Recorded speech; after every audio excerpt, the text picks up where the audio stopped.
ассалому алайкум бинандаҳои азизи гиромӣ. нашри муфассали барномаи ахборро бо тозатарин хабарҳо манзури шумо мегардонем. дар студия Фахриддин Муҳаммад Юсуф ва Санаобари Абдулҳамид. сафари расмии сарвазири ҷумҳурии Корея Лин Накён дар ҷумҳурии Тоҷикистон анҷом ёфт. субҳи имрӯз меҳмони олиқадрро дар фурудгоҳи байналмилалии Душанбе муовини сарвазири ҷумҳурии Тоҷикистон Азим Иброҳим ва дигар шахсони расмӣ гусел намуданд.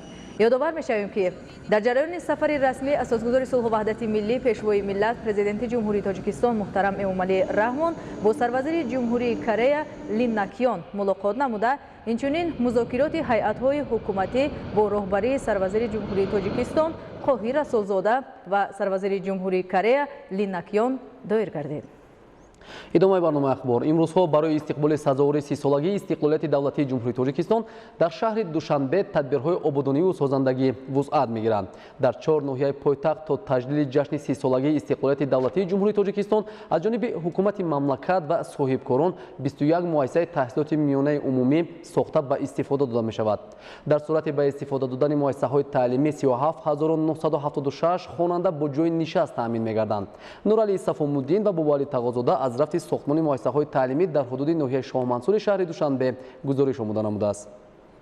раванди корҳои ободонӣ ва бунёдкорӣ дар шаҳри Душанбе тибқи нақшаи тасдиқгардида ва дар асоси нақшаи мукаммали корӣ сурат мегирад. дар заминаи омодагӣ ба ҷашни 30-солагии истиқлолияти давлатии ҷумҳурии Тоҷикистон дар пойтахт сохтмони як қатор иншооти маишиву хизматрасонӣ дар назар аст. соҳаи маориф ва илм дар меҳвари сиёсати ҳукумати ҷумҳурии Тоҷикистон қарор дода шудааст ва ба он аз ҷониби шаҳрдорӣ таваҷҷӯҳи хоса зоҳир карда мешавад. то санаи таҷлили ҷашни 30-солагии истиқлолияти ҷумҳурии Тоҷикистон дар ноҳияҳои пойтахт Исмоили Сомонӣ, Шоҳмансур, Сино ва Фирдавсӣ 21 мактаби наву замонавӣ бо 37976 ҷои нишаст сохта ба истифода дода мешавад ки ин талабот ноҳияҳои пойтахтро барои бо ҷои нишаст таъмин кардани хонандагон пурра қонеъ мегардонад. таъмиру таҷдиди муассисаҳои таълимии мавҷуда ва муҷаҳҳаз намудани онҳо бо таҷҳизоти муосири донишандӯзӣ барои хонандагону тарбиятгирандагон аз иқдомҳои дигари мақомоти иҷроияи ҳокимияти давлатии шаҳри Душанбе ба ҳисоб рафта, ин раванд таи солҳои охир вусъати тозаро касб намудааст. дар ноҳияи Шоҳмансури шаҳри Душанбе бошад имрӯзҳо сохтмони 3 мактаби наву замонавӣ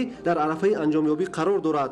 аз тарафи ҷамъияти дорои масъулияти маҳдуди Ёқут 2000 дар кӯчаи Деҳлавӣ 8 сохтмони бинои нав дар заминаи муассисаи таҳсилоти миёнаи умумӣ рақами 65 дар ҳоли анҷомёбӣ қарор дорад. бинои муассиса аз 4 ошхона ва 1 таххона 38 синфхона иборат буда барои 860 нафар хонанда дар як баст пешбинӣ гардидааст. корҳои сохтмонӣ дар муассиса бо тарҳи наву замонавӣ ва бо сифати баланд рафта истодааст. дар назди муассисаи таълимӣ як толори варзишӣ ва маҷлисгоҳ бо 400 ҷои нишаст барои гузарондани чорабиниҳои мактабӣ низ сохтмонаш идома дорад. дар ноҳияи Шоҳмансур 3 муассисаи таҳсилоти миёнаи умумӣ сохта шуда истодааст. ин аввалан мактаби таҳсилоти миёнаи умумӣ рақами 65 аз тарафи соҳибкор Ёқут 2000 аз навсозӣ шуда истодааст ки ин муассисаи таълимӣ дар моҳи ноябри соли 2019 ба истифода дода мешавад. ин муассиса дар ноҳия аз солҳои 1956 фаъолият карда буд ки муассиса ба талаботҳои замони муосир мувофиқат намекард. бинои кӯҳна буд ва ҳамагӣ дар ин муассиса 340 нафар хонандагон таҳсил мекарданд дар як баст. айни ҳол сохтмон идома дорад. сохтмони муассисаи таҳсилоти миёнаи умумии рақами 102 дар кӯчаи Дӯстии Халқҳо аз тарафи ҷамъияти саҳомии кушодаи Тоҷикгидромонтаж бо тамоми таҷҳизоти муосири таълимӣ бо 1200 ҷои нишаст дар як баст сохта ба истифода дода мешавад. корҳои сохтмонӣ дар ин муассисаи таълимӣ имрӯзҳо бо маром идома дорад ва сохтмончиён нақша доранд ки корҳои ин муассисаи таълимиро бо сифати баланд ба истифода диҳанд. бинои дуюме ки ҳоло сохта шуда истодааст, ин мактаб дар маҳаллаи Бадахшон сохта мешавад ки ин муассиса аз тарафи соҳибкори ватанӣ Роғун 2018 ҳоло сохтмон бино дар арафаи анҷом мебошад ва аз рӯи нақшаҳои пешбинишуда барои 1200 нафар хонанда дар моҳи январи соли 2020 ба истифода дода мешавад. ҳамчунин дар ҳудуди ҳамин ноҳия сохтмони муассисаи таҳсилоти миёнаи рақами 63 бо 320 ҷойи нишаст дар як баст идома дорад ва масъулон нақша доранд ки ҷойҳои нишастро то 360 ҷой дар як баст расонанд. таъмиру навсозии муассисаҳои номбаршуда бо фармоиши муассисаи давлатии раёсати сохтмонии асосии мақомоти иҷроияи ҳокимияти давлатии шаҳри Душанбе аз тарафи ширкатҳои сохтмонӣ дорои имкониятҳои васеъ ва бо ҷалби мутахассисони соҳибтахассус анҷом дода мешавад. анҷоми корҳои дар иншооти навсохташуда ва таъмир мешуда мутобиқ ба меъёри муосири сохтмонӣ ва бо назардошти низоми кунунӣ дар соҳаи маориф вусъат доранд. ин имконият медиҳад ки дар ин ҷо беҳтарин хонандагонро мо ба ҷараёни таълиму тарбия фаро гирем ва кӯшиш мекунем ки албатта дар мактабҳои нав ҳарчи бештар хонандагонро ба олимпиадаҳои байналмилалӣ ба ҷумҳуриявӣ омода намоем. дар рӯзҳои минбаъда низ аз рафти корҳои сохтмонӣ муассисаҳои таҳсилоти миёна дар дигар ноҳияҳои шаҳри Душанбе гузориш омода карда мешавад. нуралӣ сафомиддин, бобуалӣ тағозода барои барномаи ахбор. имрӯзҳо дар доираи тадбирҳои омодагӣ ба давраи тирамоҳу зимистони солҳои 2019-2020 шабакаҳои барқи шаҳри Душанбе тадбирҳои заруриро амалӣ месозанд. дар ҳамин замина дар шаҳри Душанбе зеристгоҳи нави барқӣ бо номи радиостансия бунёд гардида истодааст. гузориши Сарвинози Суҳроб. шумораи зеристгоҳҳои пойтахт ба маротиб меафзоянд. дар шаҳри Душанбе бо дастгирии ҳукумати ҷумҳурии Тоҷикистон ва мақомоти иҷроияи ҳокимияти давлатии шаҳри Душанбе зеристгоҳи нави барқӣ бо номи радиостансия бунёд гардида истодааст. масъулон иттилоъ доданд ки пас аз мавриди истифода қарор додани зеристгоҳи мазкур боз чандин хиёбону кӯчаҳо бо барқи баландсифат таъмин карда мешаванд. то имрӯз дар ҳудуди пойтахт 27 зеристгоҳ ба аҳолӣ хизмат мерасонанд ки зеристгоҳи нав 28-мин буда дар наздиктарин муҳлат бунёд ва мавриди баҳрабардорӣ қарор мегирад. дар баробари сохтмони зеристгоҳи нав инчунин зеристгоҳҳои мавҷудаи иқтидорашон калон аз навсозӣ шуда истодаанд. ба ин мисол шуда метавонад зеристгоҳи барқии промишленная. сохтмони зеристгоҳи мазкур аз моҳи июни соли ҷорӣ оғоз ёфтааст ки мувофиқи нақша корҳои сохтмонӣ моҳҳои октябри соли 2019 бояд ба анҷом расонида шавад. аллакай 2 адад трансформатори тавоноияш 40 мегаволт ампер ва чашмакҳои 10-35 киловатт дар зеристгоҳи барқии промишления насб карда шуданд. зеристгоҳи барқии Винзаводская бошад пурра аз навсозӣ шуда соли гузашта аз 6 киловатт ба 10 киловатт гузаронида шуда иқтидораш баланд бардошта шуд. тамоми маҳаллаҳое ки аз зеристгоҳи барқии Винзаводская бо барқ таъмин мебошанд аз сабаби аз навсозӣ зеристгоҳи трансформашн иваз мешаванд ки ин ба мо имконият медиҳад сифати барқ ба муштариён дар сатҳи баланд расонем ва инчунин талаффути технологии барқро кам намоем. сабаби ивазнамоии трансформаторҳои ин маҳаллаҳо аз як ҷониб баланд гардидани иқтидори зеристгоҳҳо бошад, сабаби дигар ба ҷои трансформаторҳои фарсуда трансформаторҳои наву пуриқтидор насб карда мешавад ки дар фасли зимистон сокинони пойтахт мунтазам бо барқ таъмин бошанд. тибқи нақша бояд дар маҷмӯъ 134 адад трансформатор иваз карда шавад. имрӯз дар ҳамин замина бо дастгирии ҳукумати ҷумҳурӣ ва роҳбарияти шаҳри Душанбе ва бо маблағгузории ширкати барқи тоҷик аз ҷумҳурии Ӯзбекистон то имрӯз 88 адад трансформаторҳои пуриқтидор ворид карда шуд ки васлу насби онҳо рӯзҳои наздик оғоз мегардад. мақсад аз иваз намудани трансформаторҳо он аст ки дар трансформаторҳои фарсуда талаффути техникии барқ зиёд ба қайд гирифта мешавад. ин таҷҳизоти муосир талаффути техникии барқро пешгирӣ намуда сифати хизматрасониро баланд мебардорад. расидан ба истиқлолияти энергетикӣ агар аз як ҷониб бунёди нерӯгоҳҳои барқӣ ва бо ин васила баланд бардоштани иқтидори энергетикии мамлакат бошад, аз ҷониби дигар сарфакорона истифода намудани нерӯи барқ ва таъмиру навсозии зеристгоҳҳоро ки боиси кам гардидани талаффути техникии барқ мегардад тақозо менамояд. Сарвино Суҳроб, Меҳрӯзи Ҷумъа, Ахбор.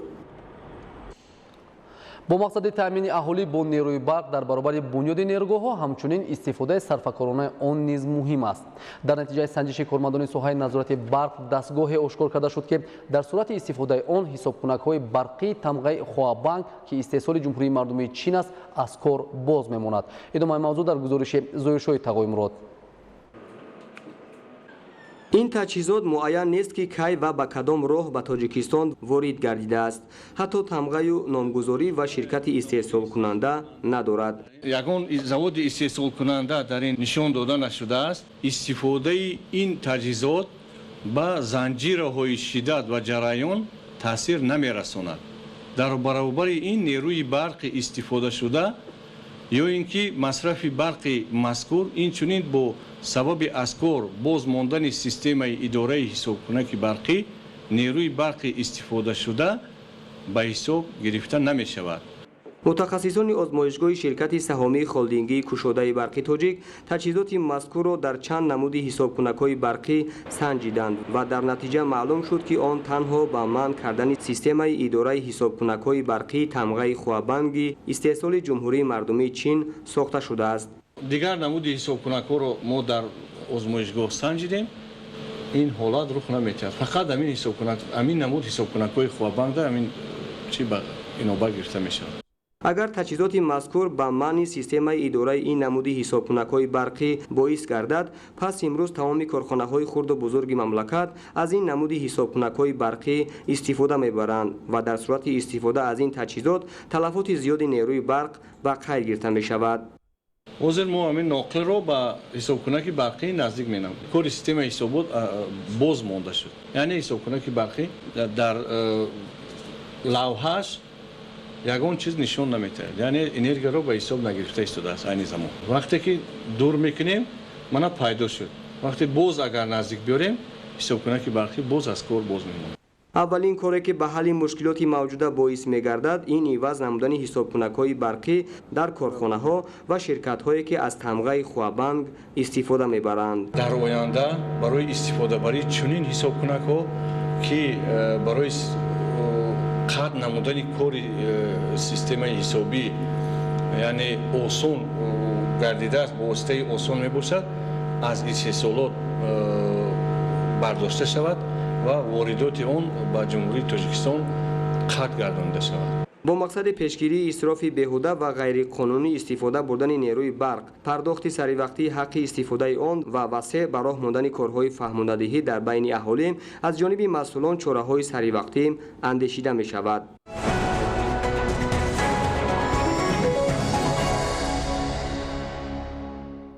дар ноҳияи ёвон барои дар сатҳи баланд таҷлил намудани ҷашни 30-солагии истиқлолияти давлатии ҷумҳурии Тоҷикистон тадбирҳои бунёдкорӣ вусъат ёфта барои беҳтар намудани сатҳи зиндагии сокинон иншооти таъиноти гуногун бунёд карда мешавад. дар ноҳия аз 341 иншооти ба нақша гирифта шуда 151 тояш то имрӯз сохта мавриди баҳрабардорӣ қарор дода шудааст. гузориши хабарнигорони мо. баланд бардоштани сатҳи зиндагии аҳолӣ ва вусъат додани корҳои созандагӣ дар меҳвари сиёсати имрӯзаи давлат ва ҳукумати ҷумҳурии Тоҷикистон қарор дорад.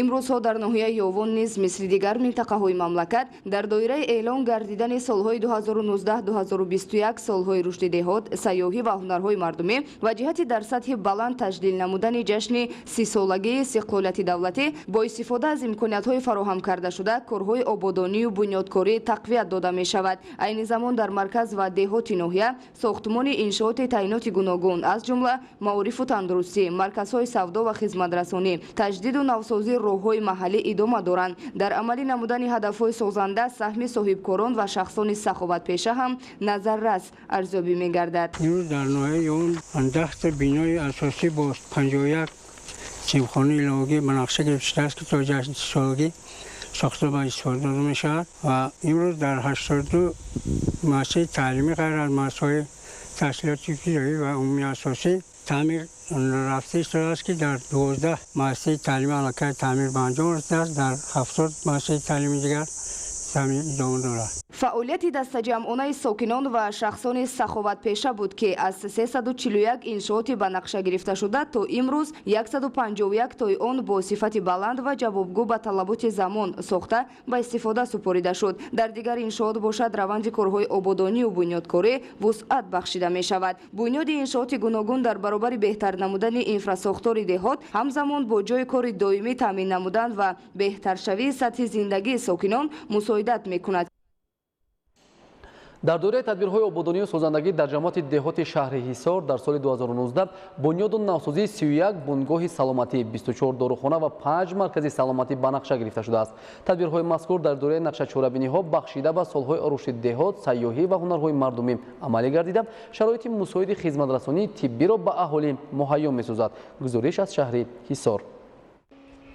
حکومت جمهوری تاجیکستان در سمت بهسازی وضع اجتماعیات مخصوصا در دهات تدبیرهای ضروری را عملی می‌نماید. مقصد اساسی از این پیشنهاد عملی‌گردانی تلاش‌های حکومتی مملکت به خاطر باز هم آباد کردن تاجیکستان و حل مسائل‌های اجتماعی اهالی با راه بهتر نمودن اینفراستراکچور پیش از همه در ساحه‌های معارف و تندرستی در هر یک دهه و محله اهالی نشین میباشد. در همین زمینه امروزها در شهر و دهات حصار بنیاد نوسازی مرکزهای سلامتی و بنگاه‌های طبی با مرام ادامه دارند. مخصوصا برای دسترسی اهالی دوردست با کمک اولیه طبی و تلاش‌های مقامات اجراییه و سهمی صاحبکاران و اشخاص سخاوت پیشه در جماعت دهات اوریان که از مرکز شهر در مسافت نزدیک 50 کیلومتر جایگیر است، بنیاد نوسازی 6 بنگاه طبی ادامه دارد. با موارد عمل قرار گرفتن انشاءات مذکور برای ساکنان امکان فراهم می‌گردد که بی مشکلی از خدمت رسانی سطح بلند طبی برخوردار باشند. صاحبکاران، تاجران و دیگر شخصان خیرخواه و همت بلند نیز در پیروی به تشبس‌های سازنده حکومت جمهوری تاجیکستان بر روند سازندگی وطن همچون شهروندی با ننگ و ناموس سهم می‌گذارند. برای خدمت رساندن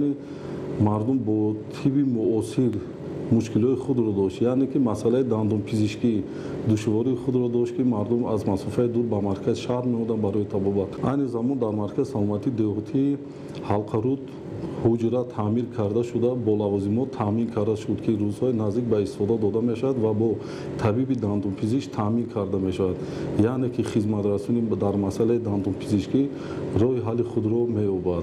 با نظرداشت سالمی جامعه و حفظ اجتماعی اهالی، اینفراستراکچور مؤسسه‌های طبی و حفظ اجتماعی اهالی در شهر حصار منتظم توسعه و تحکیم بخشیده می‌شود. مرکز سلامتی سنبوله که در جماعت دهات حصار قرار دارد برای اهالی خدمت رسانی سطح بلند طبی را پیشنهاد می‌نماید. هر یک دهات حاضر بنگاه‌های سلامتی، مرکزهای سلامتی، سرتاراشخانه، کوچه‌های حسن، مغازه‌ها به نقشه گرفته شدند که این همه برای آبادی دیار عزیزمان میباشد. چنین تدبیرها همچنین در جماعت‌های دهاتی خانقاه کوهی و میرزا ترسونزاده نیز ادامه دارند. در مرکز سلامتی و بنگاه‌های طبی همچنین داروخانه و نقطه‌های دندان پزشکی نیز موجودند که چنین انشاءات مخصوصاً در دهات دوردست خیلی هم ضروری میباشد و این عمل صاحبکاران نیز سری وقتی است. در حدود جماعت دهات اوریان مرکز سلامتی 5 تا بنگاه سلامتی و 1 تا نقطه طبی به نقشه گرفته شده است که ساختمان‌های 4 بنگاه طبی دوام دارد و 1 تا نقطه طبی به اتمام رسیده است. کارهای آبادانی و سازندگی مخصوصاً در سمت بهسازی وضع خدمت رسانی طبی در شهر حصار باعث می‌گردد که سطح و صفت خدمت رسانی و معاشرت طبیبان بهتر گردیده به تأسیس جایهای نوی کاری نیز مساعدت نماید. بنیاد ترمینال موثر برای به تنظیم درآوردن خط‌سیرهای داخل شهری از جانب صاحبکار محلی در جماعت دهات سوچان ناحیه شغلان ادامه دارد. این حال تکنیک‌های موثر برای مسافرکشانی وارد گردیده بعد نوسازی شدن ترمینال به فعالیت آغاز می‌کنند. گزارش خبرنگاران ما.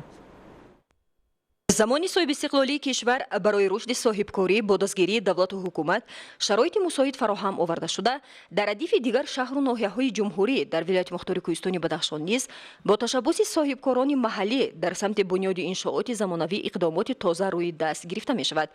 با دستگیری مقامات اجرایی حکومت دولتی ولایت و بخش خصوصی در ساحل رودخانه غوند در موضع بدورد با تشبس صاحبکار محلی قرقول صاحبقلف ترمینال نوی مسافربر با اینفراستراکچور لازمی بنیاد گردیده قرار است که در آینده نزدیک مورد استفاده بری مسافران قرار میگیرد. ساختمان ترمینال مسافربر از ماه می سال 2019 آغاز یافته در آن 20 نفر ساختمانچیان به کارهای بنیادی مشغول بوده. نیت است که تا آخر ماه روان کارهای بنیادی به اتمام خواهد رسید. با گفته یکی از ساختمانچیان ترمینال مذکور علیشیر مبادخولف، علاقه 90% کارهای ساختمانی به انجام رسیده. از ماه آگوست این نقطه خدمت رسانی با اینفراستراکچور لازمی به فعالیت آغاز میکند. صاحبکاری که همین کار رو پیش برد برای بهتر شدن شرایط مردم غوند. ساکنان غوند ماشین‌های خود قطعی تو همینجا میبرن، دیگه ما تو سورو اتوبوس‌های زمانوی میبرن. در اینجا برای مسافران تمام شرایط از قبیل بنگاه طبی، آشخانه و جای دمگیری برای مسافران با شرایط‌های لازمی مهیا گردیده مورد استفاده مسافران قرار داده می شود. همچنین برای فعالیت منتظم از طرف صاحبکار قرقول صاحبقلف 6 عدد نقلیات مسافربر برای خدمت مسافران آماده بوده. هر یکی آنها از 20 جای نشست عبارت می باشد. تطبیق برنامه دولتی واردات و وصل تجهیزات اینواتسیونی که با مقصد تامین رقابت‌پذیری محصولات وطنی راه اندازی گردیده است، امکان فراهم آورده است که صاحبکاران محلی در برابر تأمینات بازار داخلی به صادرات نیز روی آورند. گزارش خبرنگاران ما از ولایت سوخت. در منطقه آزاد اقتصادی سوخت با فراهم آوردن فضای مساعد سرمایه‌گذاری، جلب سرمایه مستقیم و واردات تکنولوژی نوی اینواسیونی، حجم و نامگوی استحصال محصولات رقابت‌پذیر و صادراتی واردات عوض کننده می‌افزاید و هدف چهارم ملی صنعت کنونی با صورت کشور که در پیام نوبتی سالانه سرور دولت امام علی رحمان پیشنهاد گردید در عمل تطبیق می‌گردد. ما می‌فهمیم احساس می‌نماییم که آینده اقتصادیات ما از رشد استحصالات وابستگی کلان دارد. سالهای اخیر حکومت تاجیکستان برای رشد صاحبکاری خصوصا صاحبکاری استحصالی یک قطار چاره‌های نظر است اندیشه ایستادن که من باور دارم که همین دور نمیریم ممکن 3 سال 4 سال پس همین چاره‌ها نتیجه خود را میوه خود را نشان می‌دهد. در دایره برنامه دولتی واردات و اصل تجهیزات اینواسیونی که مقصد تامین رقابت‌پذیری محصولات وطنی را در بازار داخلی دارد، محصولات جمعیت سهامی کشاده اریان متال پلاست استحصال کننده 36 نمون محصولات متال پلاستیکی هستند برای کودکان میباشد که 40% آن به صادرات نگرانده شده است. در کارخانه 8 خط تکنولوژی برای استحصال یک محصولات از کارکرد اولیه تا رنگ و بار و بندوبست جریان می‌گیرد و اشیاء خام از دولت‌های خارج، روسیه و قزاقستان و جزئیات معدنی از چین دسترس می شود. با وارد تکنولوژی معاصر محصولات از جهت اکولوژی تازه استحصال و برابری تامین بازار داخلی جمهوری به کشورهای همسایه ازبکستان و قرقیزستان صادرات کرده می شود. مسئولین و متخصصان کارخانه در اساس دستور نشاندهی رهبری دولت امام علی رحمان استحصال نامگوی محصولات را زیاد نموده امروز به طور تجربه استحصال دو نمود محصولات دوچرخه و فایتونچه ها را برای کودکان به راه ماندند که مقصد کاهش دادن محصولات وارداتی و به صادرات نگران شده و تأسیس جای کاری دائم است و امروز 80 نفر که اکثریتشان را زنان و دختران تشکیل میدهند محصولات استحصال می‌نمایند. با تأسیس همین کارخانه استحصالی زن‌های همین دهه‌های نزدیک با جای‌های کاری دائمی تامین گردیده معاش خوب می‌گیرند و زندگیشان را پیش برده ایستاده‌اند.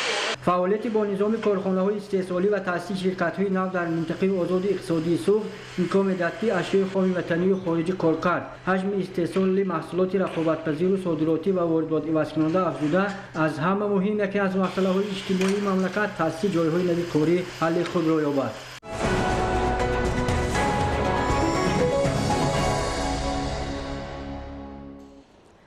олимон ба он ақидаанд ки тағйирёбии иқлим раванди табиӣ мебошад, вале аз солҳои охири асри 20 инҷониб дар ҷаҳон бо суръати баланд ва бо хусусиятҳои гармии тоқатфарсои хушксолӣ ба қайд гирифта мешавад. мувофиқи пешгӯии коршиносони созмони милали муттаҳид то соли 2050 аз сабаби тағйирёбии иқлим ва кам шудани манбаъҳои обӣ наздики 6 миллиард нафар аҳолии сайёра аз ин мушкилот азият хоҳанд кашид. омилҳои тағйирёбии иқлим дар гузориши зулфия раҳимзода. таи даҳсолаи охир пурзушавии таъсири дигаргуншавии иқлим ва гармии аз ҳад зиёд қариб дар аксар давлатҳои ҷаҳон ба монанди ҳиндустон, покистон, қораи африқо, қисми ғарбии федератсияи Россия, Канада, Франсия, бештари кишварҳои Аврупо ва давлатҳои Осиёи марказӣ баръало мушоҳида гардид, ки аҳолии ин кишварҳоро ба мушкилиҳои зиёд рӯбарӯ намудааст. солҳои охир гармии тоқатфарзо ба он оварда расонид, ки шумораи офатҳои табиӣ, обхезӣ, сел, сӯхтор, тармафарроӣ ва ярч афзуда ба ҳаёти аҳолӣ ва иқтисодиёти давлатҳо хисороти зиёд ворид менамояд. олимон тағйирёбии иқлим ва гармшавии ҳаворо ба ду фарзия маънидод мекунанд. бархе аз олимон ҳисоб мекунанд ки ин тағйирёбӣ табиӣ ҳаст ва агар таъсири инсон бошад таъсири хеле ночиз аст, назарногир аст. асосан ин як раванди табиӣ аст. лекин бархе аз олимон мегӯянд ки не, ин хел нест. инсоният дар 200 соли охир хусусан баъди расидан ба даври индустриализатсия саноати имрӯзаро тараққӣ дода ба ихроҷи миқдори хеле зиёде аз газҳои гармхонаӣ овард. ин газҳои гармхонаӣ ё газҳои мегӯянд гулхонаӣ ба мисли диоксиди карбон ва гази метан чунин хосият доранд ки агар миқдори онҳо дар атмосфера зиёд бошад ба чунин ҳодисаи физикӣ меоранд. дар натиҷаи гармшавии иқлим обшавӣ бо суръати пиряхҳо баръало мушоҳида мегардад. дар минтақаҳои масалан Сибир, дар минтақаҳои Канада, минтақаҳои машҳур ҳамчун тундра, яъне минтақае ки хунукӣ яъне сармо чунин аст ки онҷо ҳеҷ вақт ин масалан пиряхҳо яхҳо об намешаванд, яхҳо об шуда истоданд. миқдори хеле зиёде аз пиряхҳои қутби шимол ва қутби ҷануб дар Гренландия, дар Антарктика об мешаванд. минтақаи Помир, Тяншан, Ҳималойро дар ин минтақа ҳам инчунин дар натиҷаи гармшавии иқлим миқдори зиёде аз пиряхҳоро мо аз даст дода истодем, яъне бо суръат дар ин минтақаи Помиру Тяншон камтар нисбатан. дар Қавқоз ҳозир пиряхҳоро қариб пурра аз даст додан ва сарчашмаи об фақат аз барфҳо ва аз боришоти мавсимӣ таъмин карда мешавад. дар баробари тағйирёбии иқлим шумораи аҳолӣ ки ба об ва манбаъҳои обӣ дастрасӣ надоранд зиёд мегарданд. маҳз аз проблемаҳои вобаста ба об хушксолӣ ба миён омада боиси нарасидани маводи озуқа, зиёдшавии бемориҳои сироятӣ ва камбизоатии аҳолӣ дар ҷаҳон мегардад. коршиносон мегӯянд ки то соли 2050 гармшавии ҳаво аз 1,6 то 6 дараҷа аз меъёри муқаррарӣ зиёд хоҳад гашт ва аз ҳар 1 дараҷа гармӣ 7% аҳолии дунё то 20% манбаъҳои обро аз даст хоҳанд дод. олимон барои то андозае пешгирӣ кардани раванди гармшавии иқлим, шинонидани дарахт ва кам кардани партови газҳои гулхонаиро муҳим меҳисобанд. раванди тағйирёбии иқлим дар баробари дигар давлатҳои Аврупо ва Осиё дар ҷумҳурии Тоҷикистон низ мушоҳида мешавад. ин раванд аз ҷониби олимон мавриди омӯзиш қарор дорад. мо ба шабакаи лидарҳои умуми ҷаҳонӣ ҳозир пайваст мебошем ва маълумоти муфассалро оид ба ҳолати атмосфера, кӯчиши массивҳои ҳаво ва дар баробари ин кӯчиши чангу ғубор, айрозоли дигар гуна намудҳоро ба минтақаи Тоҷикистон мо омӯхта метавонем ва ин як қадами хеле муҳиме барои омӯзиши тағйирёбии иқлим мебошад. ҳамкориҳои густудаи ҷомеаи ҷаҳон барои коҳиш додани партови газҳои гулхонаӣ ва мутобиқшавӣ ба тағйирёбии иқлим ва ҳалли масъалаҳои проблемаҳои вобаста ба об ва манбаъҳои обӣ аз ҳадафҳои асосии 10-солаи нави об барои рушди устувор солҳои 2008-2028 буда дар пешбурди чунин иқдомот нақш ва саҳми президенти ҷумҳурии Тоҷикистон муҳтарам Эмомалӣ Раҳмон басо бузург мебошад.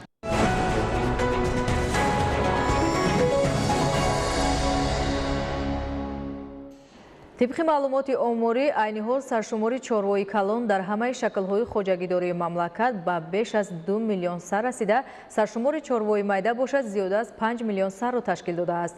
طبق تجربه چارواداران و خلاصه علما اساسناکی عالمان ساحه هرچند زود بهتر، نسل بیشتر و محصولناکی بلند برداشته شود هم، اما به اندیشیدن چاره‌های بهداشتی بر رشد منبع ساحه امید بستن غیر امکان است. حکمت الله نظرزاده در این باره گزارش می‌دهد. آمار نشان می‌دهد که نسبت به همین دوره سال سپری گردیده سرشماری چاره‌های کلان 111% و چاره‌های خرد 119% افزوده است. از نتیجه تحقیقات‌های عالمان برمی‌آید که با زیاد گردیدن سرشمار چاروا احتمالیت گرفتار شدن سرشمار به این یا آن بیماری وجود دارد. وابسته به این اندیشیدن چاره‌های سری‌وقتی خوف زیاد گردیدن بیماری‌ها را پیشگیری می‌نماید. در این زمینه عالمان انستیتوت مسائل امنیت بیولوژی اکادمی علم‌های کشاورزی تاجیکستان دوام سال‌های اخیر برای تشخیص، پیشگیری و معالجه بیماری‌های سیرایتی و غیر سیرایتی نامگوی زیادی دارویی استحصال نمودند که در بسیاری از خواجگی‌های چاره‌داری مملکت استفاده گردیده ثمره دلخواه دادند.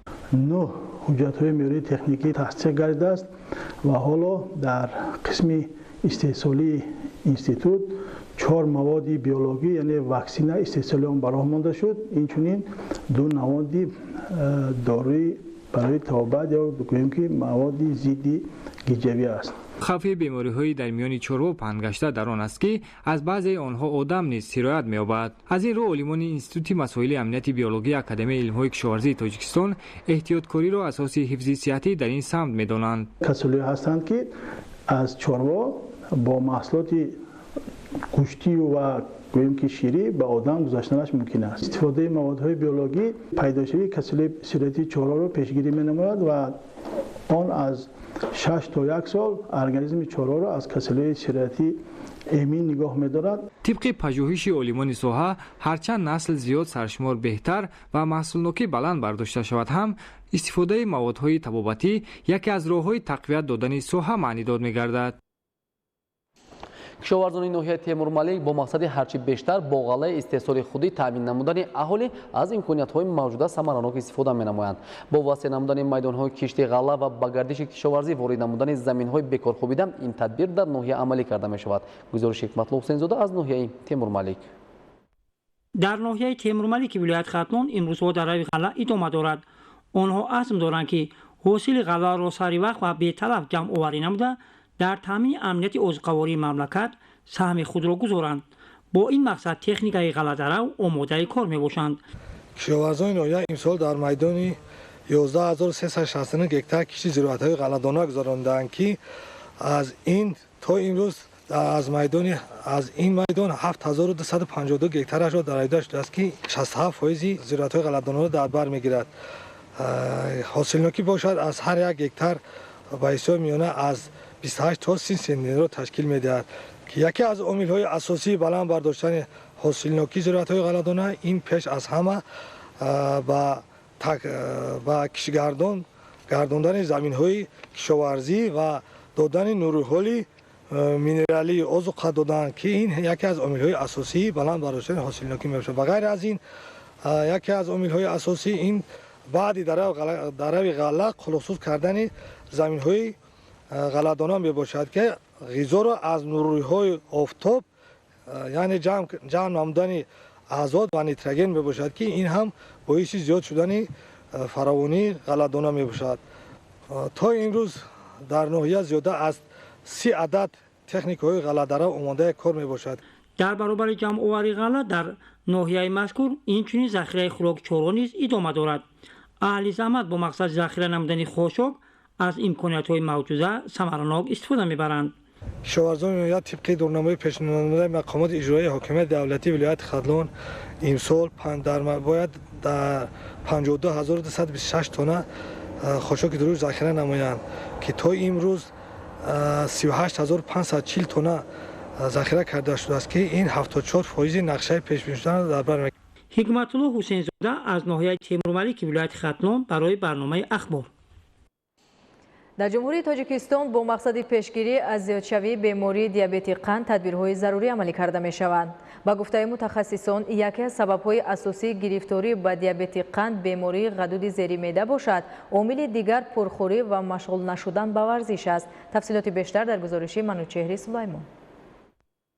афзоиш ёфтани шумораи гирифторони диабети қанд ҷомеаи ҷаҳониро ба ташвиш овардааст, зеро ҳар як 10 сония дар дунё як нафар бар асари ин беморӣ ҳалок мегардад. давоми сол бошад ин нишондод ба 4 миллиону 600 ҳазор нафар мерасад. диабети қанд ки асосан аз бемории ғадуди зери меъда ва пайваста истеъмол кардани хӯрокҳои серғизо сар мезанад, аммо шаҳрвандон ғизое ки истифода мебаранд начандон аҳамият медиҳанд.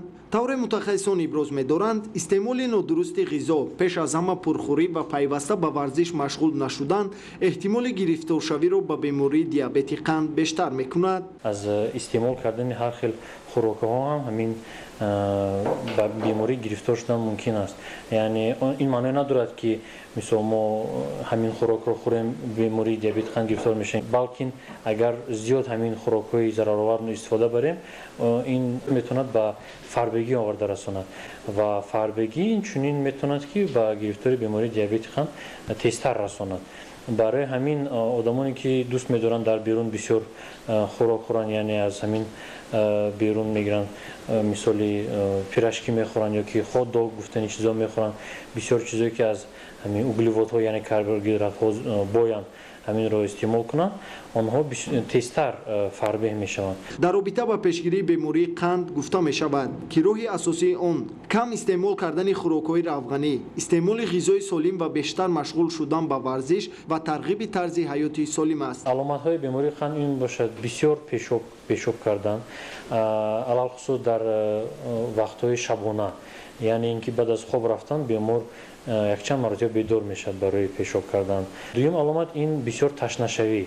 сеюм аломат сӯзиши пойҳо пайдо шавад. ин маънои он дорад ки беморӣ дар бадани одам якчанд сол мавҷуд дорад ё бемор нафаҳмида мондааст. гуфтан лозим аст ки ҳангоми бемор дар худ аломатҳои диабети қанд дидан, пас ҳамон замон беморӣ муддати дароз дар бадани одам будагиаст. Аз 1 сол то 5 сола ҳамин бемор дар бадан будааст, аммо бемор худаш намедонист. Чунки бисёр ҳолат беморон қанди хунро ба таври нақшавӣ намесанҷанд. Барои ҳамин хоҳиш карда мешавад ки дар муддати кӯтоҳ, яъне ҳар ним сол ё ин ки дер ҳар 1 сол қанди хунро санҷида истанд. барои рӯ овардан ба тарзи ҳаёти солим аз ҷониби шаҳрдорӣ дар пойтахти мамлакат назди биноҳои истиқоматӣ майдончаҳои варзишӣ бунёд гардидааст ки сокинон метавонанд ба машқҳои гуногуни варзиш машғул шаванд, зеро варзиш кафили асосии солимии насли оянда аст. манучери сулаймон, меҳрӯзи ҷумъа, мақсади мақсад, ахбор. озмуни ҷумҳуриявии фуруғи субҳи доноӣ дар манотиқи гуногуни ҷумҳурӣ бо ҷалби ҳарчи бештари сокинон аз қишрҳои гуногуни ҷомеа баргузор гашта истодааст. Дар ноҳияи Хӯросон ин тадбири илмию фарҳангӣ бо иштироки доираи васеъи кӯдакону наврасон ва ҷавонону калонсолон барпо гардид ки ҳамкорони мо аз рафти он гузориш омода намудааст. дар коқи фарҳангии ноҳияи Хӯросон озмуни ҷумҳуриявии фуруғи субҳи доноӣ баргузор гардид ки дар он қариб 100 нафар довталабон аз қишрҳои мухталифи ҷомеа иштирок намуда оид ба асарҳои мутолиа намудаашон ба аъзои ҳакамон маълумот доданд. кӯдакону наврасон, ҷавонону калонсолон, аҳли илму адаб ва фаъолони касбу кори гуногун бо омодагии ҳамаҷониба аз рӯи номинатсияҳои интихоб намудаашон аз адабиёти классики тоҷику форс, ашъори шоирону нависандагони муосир, адабиёти бачагона ва осори пуреҷози эҷодкорони ҷаҳон порчаҳои назмиву насрӣ қироат карда ба ҷамъомадагон ғизои маънавӣ бахшиданд. аз рафти ин тадбири адабӣ аён буд ки кормандони соҳаи маориф ва толибилмони муассисаҳои таълимӣ дар даври ноҳиявии озмун фаъолона ширкат намуда талош менамуданд ки ба марҳилаи навбатии он роҳ ёбанд. шумораи зиёди довталабон ва шавқу рағбати онҳо худ гувоҳи он буд ки ин дафъа масъулини мақомоти иҷроияи маҳаллии ҳокимияти давлатӣ оид ба дар сатҳи зарурӣ ташкил ва гузаронидани озмуни ҷумҳуриявии фуруғи субҳи доноӣ чораҳои муассир андешиданд. дар ҳудуди ҷамъиятҳои шаҳраку деҳот, дар муассисаҳои таълимӣ, дар китобхонаҳо даври аввали озмуни ҷумҳуриявии фуруғи субҳи доноӣ баргузор намуд. 7150 нафар шаҳрвандони ноҳия аз қишрҳои гуногуни ҷомеа иштирок варзиданд ва 98 нафар ба даври ноҳиявӣ роҳ ёфтанд. раҷабхон илёсов аз ҷумлаи он нафароне мебошад ки маънии ҳаётро дар китобу китобхонӣ дарёфтааст. синам ба 68 солагӣ расидааст. китобхонӣ агар умуман гап дар бораи китоб хондан равад, ман ҳанӯз аз овони кӯдакӣ, аз синни кӯдакӣ ба китобхонӣ шурӯъ кардам ва дар ёд дорам, не аз дар ёд дорам, нахустин китобе ки ман хонда будам, ин дар мактаб, аз китобхонаи мактаб гирифта, ин китоб Кулбаи Том Амак ном дошт ва муаллифи ин китоб нависандаи америкоӣ буд. аз иштирокчиёни даври ноҳиявии озмун баъд аз санҷиши комиссия беҳтаринҳо ба даври вилоятӣ роҳ ёфтанд. иттилоъ дода шуд ки чунин ҳамоишҳои адабӣ дар муассисаҳои фарҳангиву таълимӣ ва ҷамоатҳои шаҳраку деҳоти ноҳияи Хӯросон то ба имрӯз баргузор гардида, дар онҳо беш аз 7000 нафар ширкат варзидаанд. таварали Соҳибназаров, Парвиз Сафаров, Искандар Давлатов барои барномаи ахбор. имрӯзҳо дар ҳамаи истироҳатгоҳҳои шаҳру ноҳияҳои мамлакат кӯдакону наврасон ба машғулиятҳои варзишию истироҳатӣ ва тарбиявӣ фаро гирифта шудаанд. ба андешаи мутахассисон баъди 1 соли таҳсил истироҳати кӯдакон дар чунин маконҳо боис мегардад ки хастагиашон рафъ гардида қабули дониш дар соли нави таҳсил барояшон осон гардад. гузориши ҳамкорони мо. дар 19 лагерҳои истироҳатӣ воқеъ дар мавзеъҳои хушобу ҳавои шаҳру ноҳияҳои вилояти Суғд наздик 3000 нафар кӯдакону наврасон дар бастҳои дуюм ва сеюм ба истироҳат фаро гирифта шуданд. истироҳатгоҳи кӯдакону наврасон Шоҳин дар шаҳри Гулистон дар мавзеъи хушобу ҳавои соҳили обанбори баҳри Тоҷик аз истироҳатгоҳи замонавие ба ҳисоб меравад ки падару модарон мехоҳанд фарзандонашон дар ин ҷо истироҳат кунанд. бо дастгирии давлат ва ҳукумати ҷумҳурия мо дар мавзеъи лаби баҳр як маркази истироҳатие ташкил карда шуд ки дар майдони 24 гектар ҳамаи инфраструктура барои истироҳати наврасон, кӯдакон шароит муҳайё карда шудааст ки мо метавонем дар як баст то 650 нафар наврасонро қабул намоем. маркази солимгардонии наврасон ва ҷавонон Шоҳин Бонки Миллии Тоҷикистон дорои беш аз 30 иншоот аз ҷумлаи биноҳои таълимӣ, хобгоҳҳо, толорҳо, амфитеатр, маҷмаи варзишию истироҳатӣ мебошад ки барои самаранок ташкил кардани истироҳати кӯдакону наврасон мусоид аст. таъсиси маҳфилҳо аз самтҳои муҳими фаъолияти лагери истироҳатӣ мебошад. зиёда аз 18 маҳфилҳо инҷо вуҷуд дорад. در اساس خلاصه های پداگوژی علمی تحقیقاتی دیداکتیکی و پسیکولوژی در لاگر شاهین محفل های عمل میکنند که برای تشکل فکرانی هاشون مساعدت میکنند. در هر یک بحث در لاگر شاهین کودکان و نورسان یتیم از عائله های کم بضاعت و غالبان المپیادها رایگان و استراحت فرا گرفته میشوند.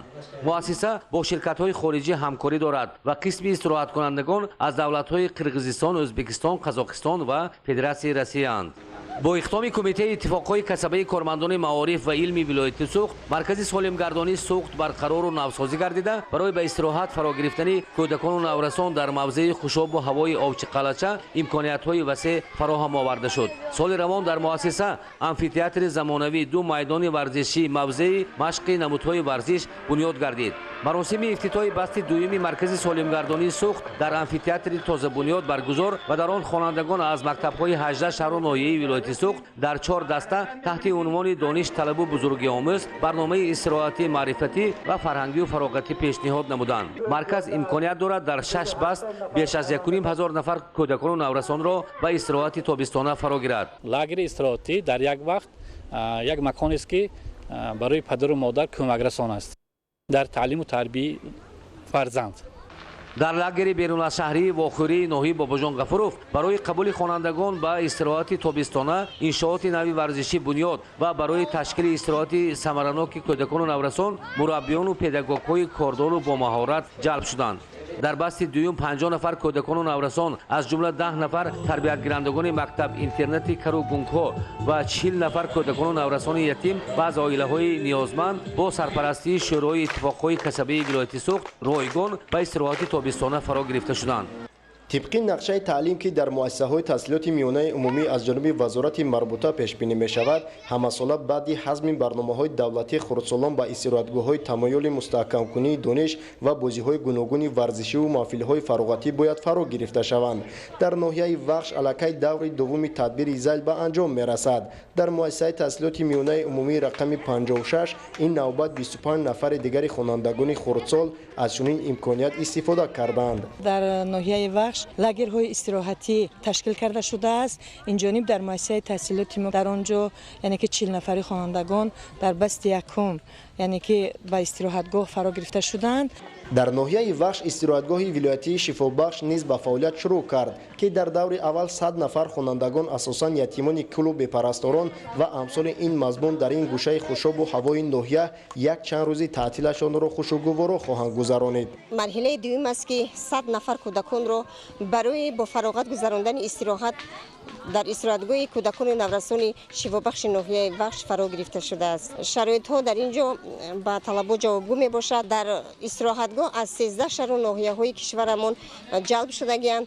وابسته به امکانات موجود در این نقطه بچه‌ها 3 نوبت با خوراک سرغذا و نوشاکی‌های تشنشکن طبیعی تامین بوده. در اساس رجع دیگر عمل‌های به تشکل تفکر ربط داشتن نیز در نقشه کاری هر روزه قرار می‌گیرد. بخصوص استراحت کنندگان خردسال را بازی‌های دستجمعانه گروهی که تمایل همبستگی و متحدی را دارد خیلی مقبول افتاده است. شامگاه هم باشد از تئاتر لختک، مکتب صنعت بچگانه و با اینها مانند فراغت و استراحت نقطه آخر یک روزی بچه‌ها در چنین باشگاه‌ها می باشد. خداداد رجب، اسکندر سعید، ناحیه وخش، اخبار. معیوبان همیشه در مرکز توجه حکومت جمهوری تاجیکستان قرار دارد. در شهر بختر شخصان یکه و تنها معیوبان گروه‌های گوناگون و نفران احتیاجمند همیشه تحت نظارت قرار داشتند. مقامات اجرایی حکومت دولتی شهر به آنها کمک‌های همه‌جانبه می‌رسانند. گزارش عبدالرزاق عزیز از شهر بختر. این نوبت در برابر رسانیدن کمک‌های خیریوی به خاطر فرح‌بالی چنین طبقه‌های آسیب‌پذیر، مقامات اجرایی حکومت دولتی شهر بختر محفل زیبای فرهنگی تشکیل کرده در برابر آراستن ضیافت همچنین بهر آنها برنامه رنگین هنری پیشنهاد نمودند. طور ذکر گردید دستگیری معیوبان و شخصان امکانیتشان محدود به واسطه با دستور حکومت جمهوری تاجیکستان در تمام مملکت صورت میگیرد. خیلی که امروز همکاری میکنیم، دائما در همکاری هستیم و باعث بهبودی سطح جمله معیوبان میباشد. мақомот иҷроияи ҳокимияти давлатии шаҳри бухтар ҳамвора аз сатҳи рӯзгори онҳо огаҳӣ ёфта барои нафарони имконияташон маҳдуд ҳамаҷониба кӯмак мерасонанд. маъюбоне ки вазъи хуби саломатӣ надоранд аз ҷониби табибони муассисаи кӯмаки аввалияи тибби санитарии шаҳри бухтар ба таври ройгон ташхису муолиҷа мешаванд. ҳунармандони шуъбаи фарҳанги шаҳри бухтар ба хотири хушҳолии онҳо барномаи ҷолиби мусиқиро пешкаш намуданд. бинандаҳои гиромӣ, чунин буданд хабаргузоришҳое ки то ин лаҳза ҳамкорони мо омода намуданду манзури шумо намудем. тансияту хонаобод бошед.